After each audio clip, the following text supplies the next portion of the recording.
اللہ الرحمن الرحیم۔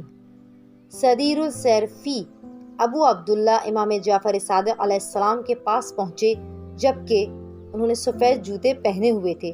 اس وقت امام علیہ السلام نے فرمایا، اے صدیر، کیا تمہیں اس جوتے کی قدر و قیمت کا کوئی اندازہ ہے؟ صدیر نے کہا، میں آپ علیہ السلام کا فدیہ قرار پاؤں، قسم بخدا مجھے اندازہ نہیں ہے۔